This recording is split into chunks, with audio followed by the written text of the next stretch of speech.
Formulating questions. Regardless of the type of interview you are conducting, the goal of each interview is to generate the information needed to answer your research question. To this end, the interviewer will ask the respondent various questions. Since you cannot predict in advance what your respondent will answer, it is important that you devise high-quality questions and think about their order. There are different types of questions. We distinguish main questions, follow-up questions, and prompts. Main questions are questions that help you answer your research question. You prepare these main questions in advance to ensure that all topics pertinent to your research question are covered. Make sure that you pose your main questions in the language of your respondent.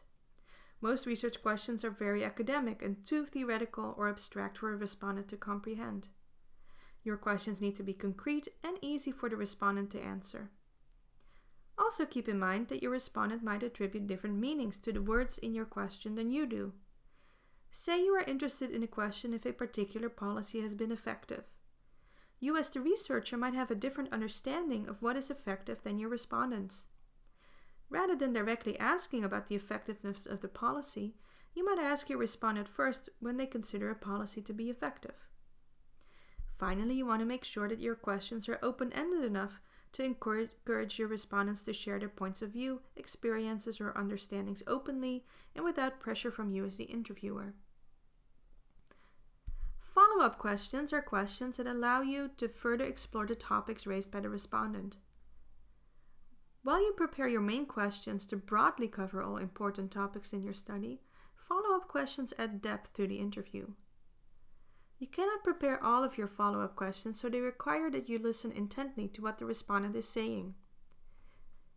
You don't have to follow up on each question, just the ones that seem most relevant for your study. You want to use follow-up questions to ask for clarification on answers that are unclear or that you did not anticipate. You might also want to address any inconsistencies between answers on different questions. Asking good follow-up questions will help improve the quality of your interview data. But don't overdo it. You don't want to give the respondent the feeling they are constantly being interrupted. A final category of questions are prompts.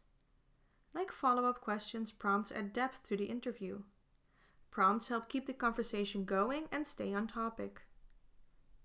A prompt might consist of a request for clarification or an example. But prompts can also be nonverbal, such as a nod or a smile. Some prompts you can prepare in advance.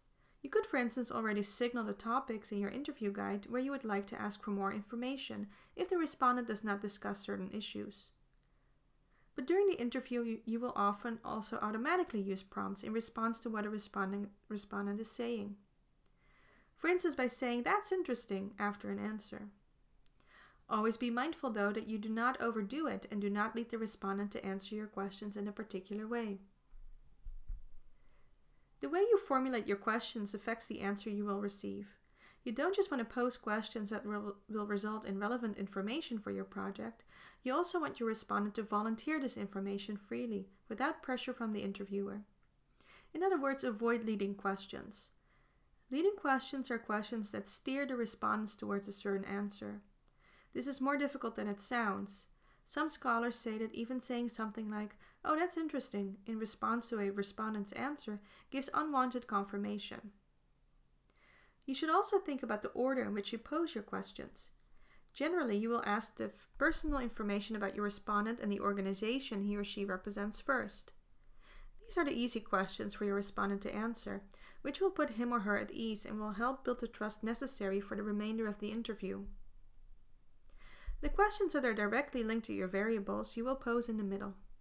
These are the questions that will most likely take up the most of your time to answer, and you want to make sure that you have enough follow-up questions and prompts. And the final questions can then be dedicated to more reflective questions. For instance, you may ask your respondent for a response to people who hold opposing views to him or her. Or if you notice a contradiction in your respondent's answer, you may ask about that. Keep in mind that interviewing takes a lot of energy, both from the interviewer and from the respondent. Generally, people lose focus the longer an interview takes. It is therefore recommended that you don't wait until the very end of the interview to pose the most important questions to ensure you get high-quality responses. Sometimes you need to ask about sensitive topics, and respondents might feel uncomfortable sharing that information with you. To build up trust during the interview, it is recommended that you pose the easier, not so threatening questions first before you move on to the difficult topics. Just make sure that you don't save the difficult questions until the end because you might run out of time. Don't be shy asking these sensitive questions.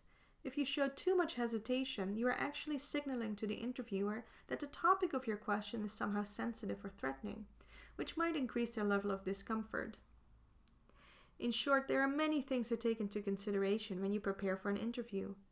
Not just the specific questions you will ask, but also the order of the questions and how you will encourage respondents to share information with you.